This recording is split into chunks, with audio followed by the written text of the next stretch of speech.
Good morning. The news at dawn. My name is Moturayo Ayegbayo.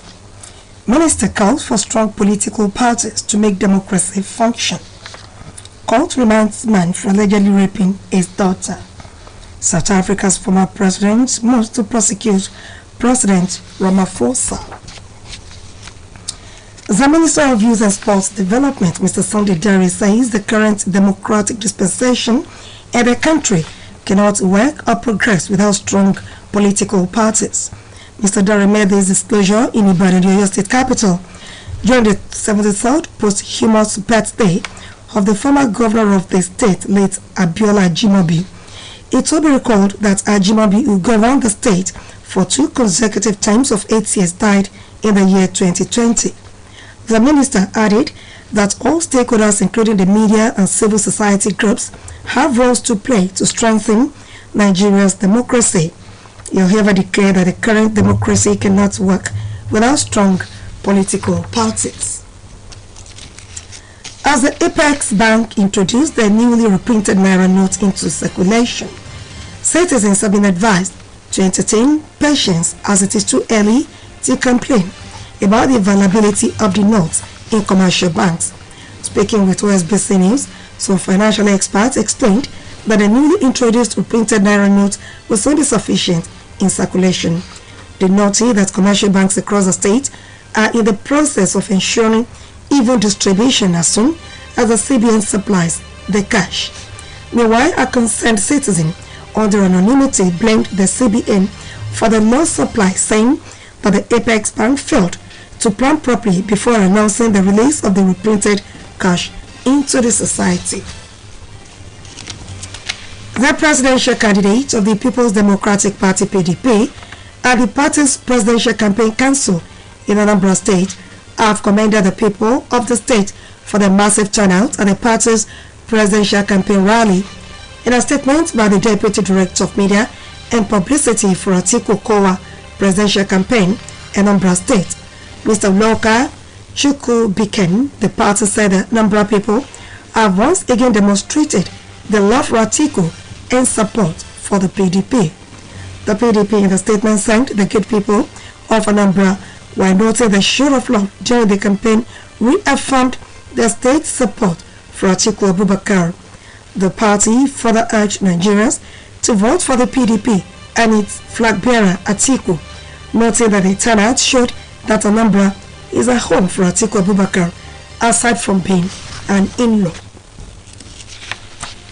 The National Directorate of Employment (NDE), in collaboration with the National Senior Citizen Center (NSSA), have begun an entrepreneurship development training for 7 elderly persons in Bauchi.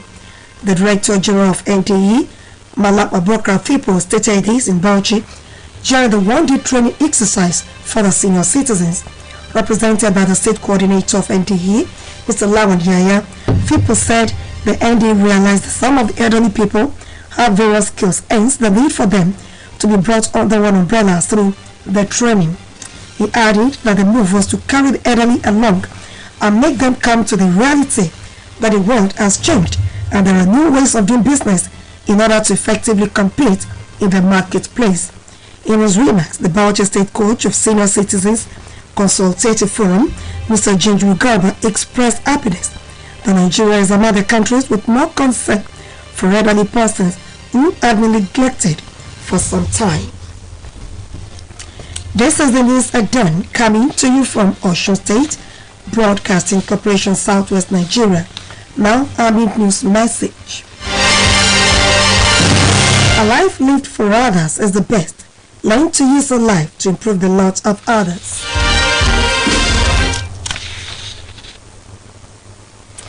A Chief Magistrate's Court in Yagaku, Oyo State, has ordered that a man, Okpeyemi Ajala, remanded for allegedly raping his 21-year-old daughter. Chief Magistrate Emmanuel Idowu did not take plea of Ajala 40 for lack of jurisdiction, but instead added that Ajala be remanded at Abolongo Correctional Center, Oyo Town. His remand is pending legal advice from the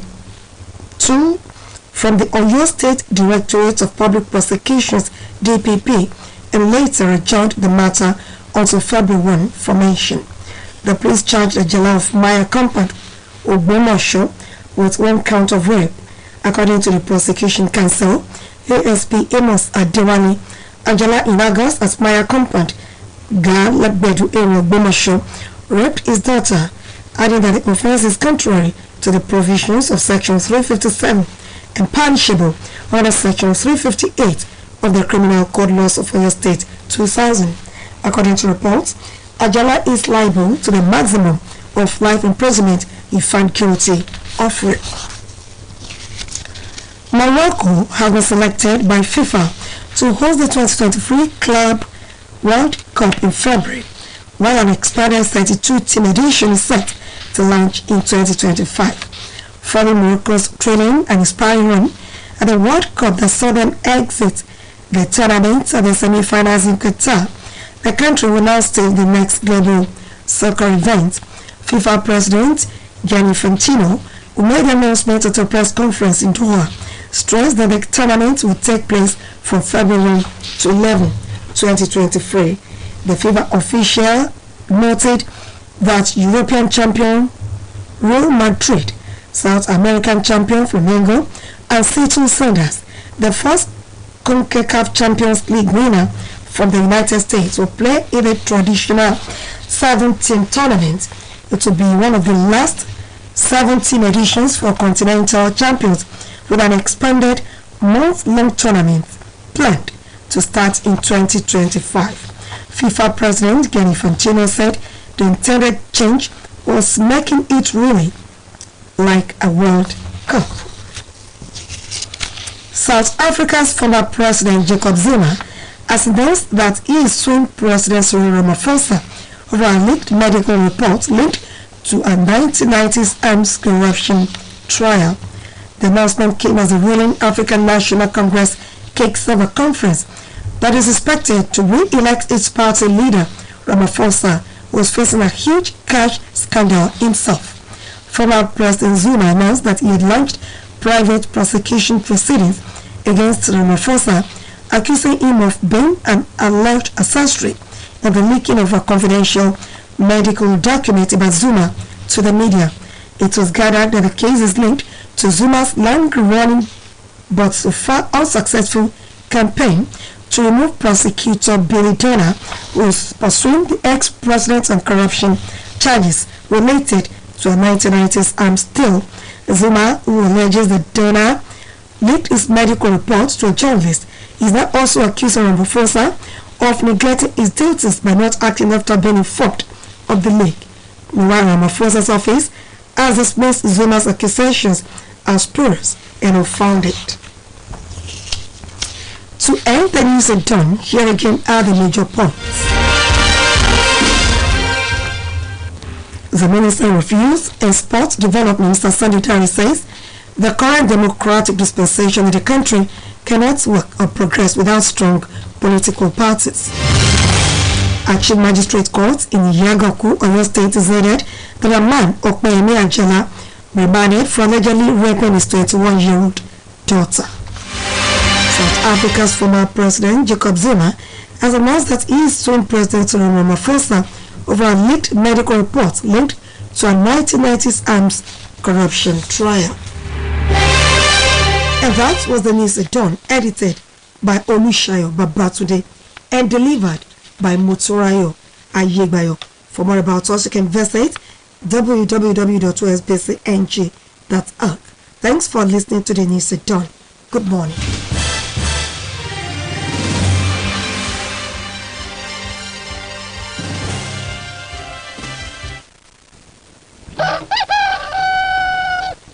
Ìròyìn ní kùtù àìrè o lórí rédíò Ọ̀ṣun.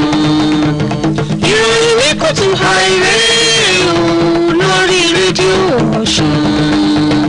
Ìròyìn tó yẹ kóró ẹ̀kọ́ tó múnádóko la ní kí ẹ wá gbọ́ lórí rédíò Ọ̀ṣun.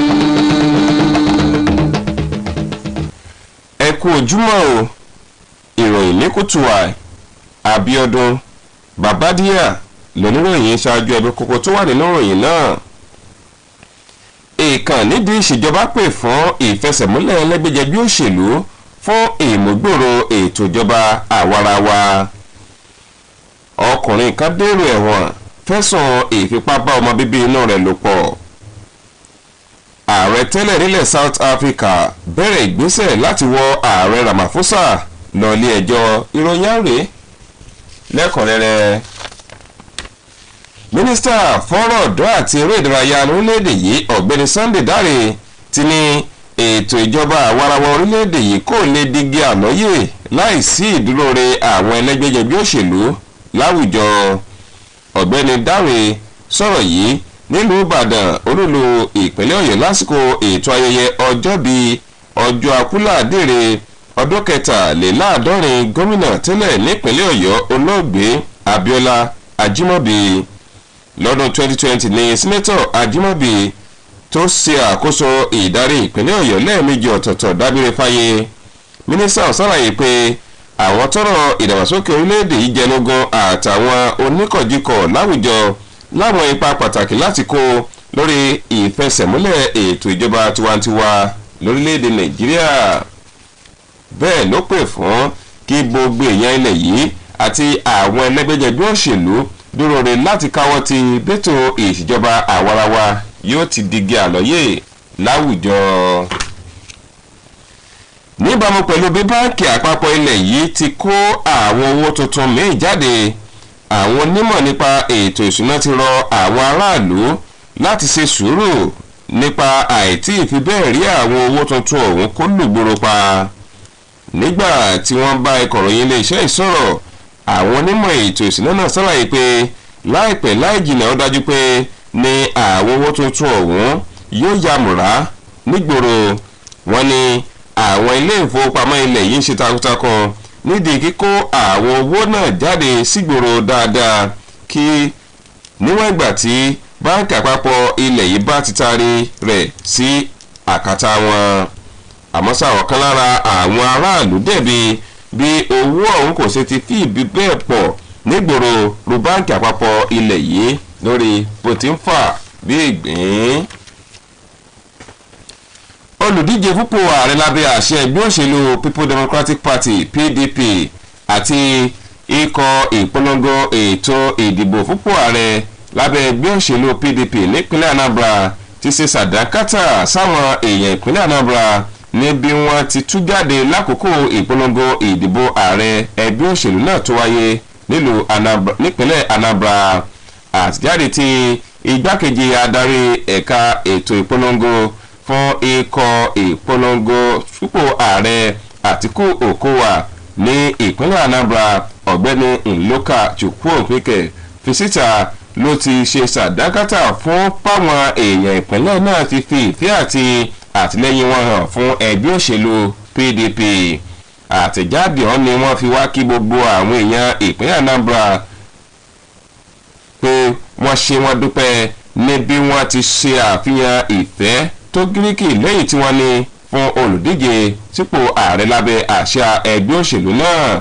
ẹgbẹ́ òṣèlú PDP tún wá rọ àwọn ọmọ orílẹ̀ Nàìjíríà láti túbọ̀ máa jẹ́ kí àṣà ẹgbẹ́ òṣèlú náà ò fẹ́lẹ́lẹ́, pàápàá nípa ṣíṣe àtìlẹ́yìn tó gbọ̀ngbọ̀n fún olùdíje fúnpò ààrẹ lábẹ́ àṣẹ ẹgbẹ́ òṣèlú náà Alhaji Atiku Abubakar àti igbákejì rẹ̀ lẹ́yìn tí wọ́n ní èyí yóò túnbọ̀ jẹ́ kí ó san ilẹ̀ yìí bọ̀. rédíò Ọ̀ṣun alóore ìwọ̀ orílẹ̀ Nàìjíríà la ti ń kàn sí yín, ẹgbẹ́ iṣẹ́ pàtàkì ta ní fún yín. ìgbé ayé tó ran ọmọnìkejì lọ́wọ́ jẹ́ èyí tó dára tó sì wúlò fún dàgbàsókè àwùjọ. gbìyànjú láti lapa rẹ̀ nídìí ìgbé ayé ọmọ ẹlòmíì. ilé ẹjọ́ májísírèètì kan tó wà ní Ìyágankú nípínlẹ̀ Ọ̀yọ́ ti pàṣẹ pé kí wọ́n lọ ju ọkùnrin kan Ọpẹ́yẹmí Àjàlá sí àhámọ́ fẹ̀sùn fífipá bá ọmọ rẹ̀ ọdún 21 lò pọ̀. májísírèètì ilé ẹjọ́ ọ̀hún Emmanuel Ìdòwú kọ̀ láti gba àrọwà Àjàlá ẹni 40 ọdún fún bó ti ní àwọn ẹ̀bẹ̀ tó ń bẹ níwájú ilé ẹjọ́ kò ní ìtumọ̀ bí ti wù mọ́, pẹ̀lú àfikún wípé kí wọ́n gbé ọkùnrin lọ sí ọgbà ẹ̀wọ̀n Abolongo. ó ní títí di àsìkò tí ẹ̀ka tó ń gbọ́ ẹ̀sùn ìwà ọ̀daràn yóò fi sọ ìhà tó kọ sí ìwà ọ̀daràn tí ọkùnrin ọ̀hún wù kó máa najú ná nínú ọgbà ẹ̀wọ̀n. Bẹ́ẹ̀ ló sọ ìgbẹ́jọ́ sí ọjọ́ kìíní oṣù kejì ọdún tó ń bọ̀. Ọlọ́pàá tó wà nígbàna pípé ẹjọ́ ọ̀hún ló ṣàlàyé wípé ní nǹkan oṣù díẹ̀ sẹ́yìn ní ọkùnrin àjàláwọ̀ tó ń gbé ní agbègbè Maya ní ìlú Ògbómọ̀ṣọ́ nípínlẹ̀ Ọ̀yọ́ hùwà ọ̀daràn ìfipábá ọmọ rẹ̀ ọ̀hún lò pọ̀ nínú oṣù kẹjọ ọdún yìí. Àjọ FIFA ti fọwọ́ sí orílẹ̀-èdè Morocco láti gba àlejò ìdíje bọ́ọ̀lù àgbáyé Club World Cup lóṣù kejì ọdún tó ń bọ̀ lẹ́yìn táwọn ikọ̀ 22 yóò ti padà kópa tó bá di ọdún 2025 lẹ́yìn ìdíje yìí. Adarí àjọ FIFA Gianni Infantino ló kéde ọ̀rọ̀ yìí níbi ìpàdé oníròyìn kan ní Doha wípé láàrin ọjọ́ kìíní oṣù kejì sí ọjọ́ kọkànlá oṣù kejì ọdún tó ń bọ̀ ní ìdíje náà yóò fi wáyé nílẹ̀ Morocco. Ó ní àkọ́kọ́ irúfẹ́ ìdíje ọ̀hún náà lẹ́yìn táwọn ikọ̀ méje ti dìjọ kópa níbẹ̀ ló kọ́ wáyé lẹ́yìn tó ní orílẹ̀-èdè Morocco lókù tí ó gbàlejò ìdíje ọ̀hún lóṣù kejì ọdún tó ń bọ̀ pẹ̀lú àfikún pé àrágbá yamuyamu ìdíje náà táwọn oníkọ̀jikọ̀ tó pọ̀ yóò ti kópa yóò wáyé lọ́dún 2025. Nílẹ̀ òkèrè ààrẹ tẹ́lẹ̀ nílẹ̀ South Africa Jacob Zuma ti ní òun ti ṣetán báyìí láti wọ ààrẹ Cyril Ramaphosa lọ sílé ẹjọ́ látàrí àbíjáde ìwádìí kan tó ṣokùnfà bínà ìgbẹ́jọ́ ìwà jẹgúdújẹrá ọlọ́jọ́ pípẹ́ ti padà rú síta láìpẹ́. Ààrẹ tẹ́lẹ̀ náà ni òun ti bẹ̀rẹ̀ ìgbẹ́jọ́ ìdákọ́ńkọ́ lórí ààrẹ Ramaphosa eléyìí tí ó ní yóò fẹ̀sùn kàn pé ó lọ́wọ́ sí bí àbálọbábọ̀ àkọọ́lẹ̀ kan ti lò sọ́wọ́ àwọn oníròyìn tó sì fi gbé rẹ̀ síta. Àmọ́ ṣá iléeṣẹ́ ààrẹ ilẹ̀ South Africa ti tako ẹ̀sùn tí ààrẹ tẹ́lẹ̀ orílẹ̀-èdè South Africa náà fi ń kan ààrẹ Cyril Ramaphosa wípé àhúnjọ ẹ̀sùn tí ò lẹ́sẹ̀ ńlẹ̀ rárá bí ti ń wù ọmọ ni. Ká tó mú ìròyìn ní kùtù àìtò rọ̀ ní wásòpin ẹ̀gbọ́n kókó wa mẹ́nubà lẹ́ẹ̀kan sí i. Mínísítà fọ́rọ̀ ọ̀dọ́ àti eré ìdárayá lórílẹ̀‐èdè Nàìjíríà ọ̀gbẹ́ni Sunday Dare ti ní ètò ìjọba àwarawa orílẹ̀‐èdè yìí kò lè digi àlọ́yè láìsí ìdúróore àwọn ẹlẹ́gbẹ́ ẹgbẹ́ òṣèlú láwùjọ ilẹ̀ yìí. Ọkùnrin kan Àjàlá ti dèrò ẹ̀wọ̀n fẹ̀sùn ìfipábá ọmọ bíbí inú rẹ̀ lò pọ̀ nílùú Ògbómọ̀ṣọ́ nípínlẹ̀ Ọ̀yọ́. Ààrẹ tẹ́lẹ̀ nílẹ̀ South Africa ti bẹ̀rẹ̀ ìgbésẹ̀ láti wọ ààrẹ tó wà nípò nílẹ̀ South Africa lọ́wọ́ gbẹ́ni Cyril Ramaphosa lọ sílé ẹjọ́ fẹ̀sùn wípé òun ló ṣokùnfà bí àbálọbábọ̀ ìwádìí kan ti lọ síta nípa ọ̀rọ̀ ẹ̀sùn ìwà jẹgúdújẹrá tí wọ́n fi kàn án. Èyí lópin ìròyìn ní kùtù àì. Olúṣayọ̀ Babátúndé lólóòtú, Abíọ́dún Babádíyà lóníròyìn yẹn. Fẹ́kùnrẹ́rẹ́ ìròyìn àti ọ̀rọ̀ tó jọmọ́ ti iléeṣẹ́ yìí ẹ tún lè kàn sí ìtàkùn ayélujára www.osbcng.org. mo kì í ẹ kú àjíòde o.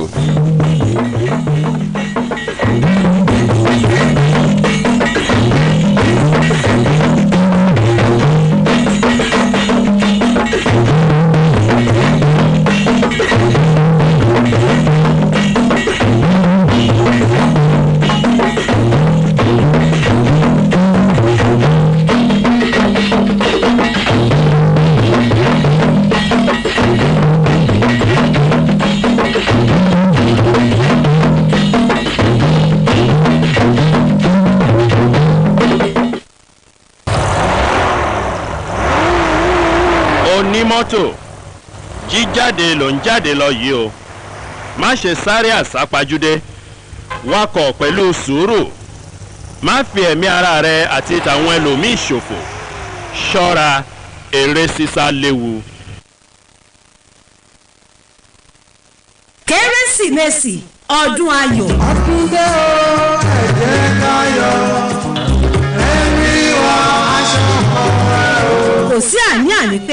afẹ́fẹ́ ọdún kérésìmesì tí ń fẹ́ lọ́tún lọ́sì bọ́dún kérésìmesì ṣe ń súnmọ́ ìgbìmọ̀ aláṣẹ àtàwọn òṣìṣẹ́ iléeṣẹ́ OSBC ń dúpẹ́ lọ́wọ́ Ọlọ́run fún àánú àti ìpamọ́ rẹ̀ látẹ̀sín bí a ṣe wá ń dúpẹ́ lọ́wọ́ Ọlọ́run bẹ́ẹ̀ la mọ rírì ẹ̀yin olólùfẹ́ iléeṣẹ́ yìí tẹ́ ń gbọ́ wa tẹ́ ń wò wá tẹ́ tún ṣonígbàwó ètò kan tàbómi ìlọ́dọ̀ wa àwa ń fi àsìkò yìí rán yín létí pé ìgbìmọ̀ tí iléeṣẹ́ OSBC gbé kalẹ̀ fọdún kérésìmesì àtọdún tuntun ti ṣàgbékalẹ̀ onírúurú ètò fọdún kérésìmesì àtọdún tuntun bíi pàtàkì bíi Jésù ọ̀rọ̀ ìyànjú ọdún kérésìmesì àfihàn bàbá kérésìmesì àpèjọ ọdún kérésìmesì àìsùn ọdún kérésìmesì àkànṣe ètò fáwọn èwe ìsìn ìdúpẹ́ ọdún àtàwọn ètò míì bẹ́ẹ̀ lówó tí kò gúnpa àwa ń rọ àwọn iléeṣẹ́ ìjọba lájọ ilé ẹ̀kọ́ ilé ìjọsìn àti olóríjorí láti wá ṣe onígbàwọ́ àwọn ètò wa gbogbo lórí rédíò wa 104.5 FM ilé àwíyé òkè bálẹ̀ òṣogbo OSBC TV lórí Star Times 113 àti Free TV 502 tó fi mọ́ New Dawn TV channel 22 UHF ìbòkun gbogbo àwọn ètò wọ̀nyí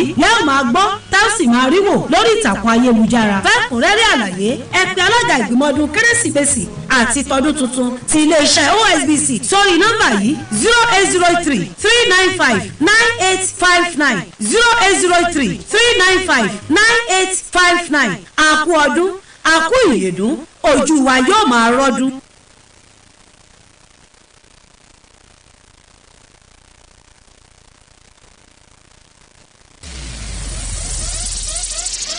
It's entertaining, it's educating, really informative, qualitative news as it breaks. It's OSBC Radio 2, 104.5 FM. Numero uno south of the Sahara, voice of the West.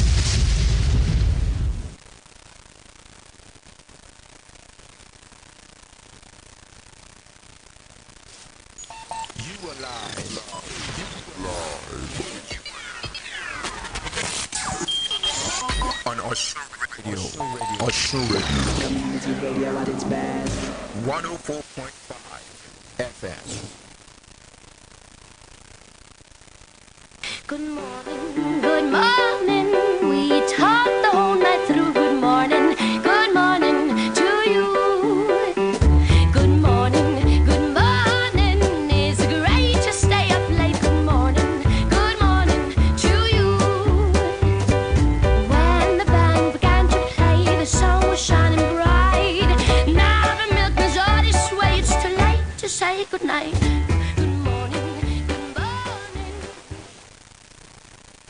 Father, I want to, mama, I want to spoil my mother, I want to, shower your blessings, Father, I want to.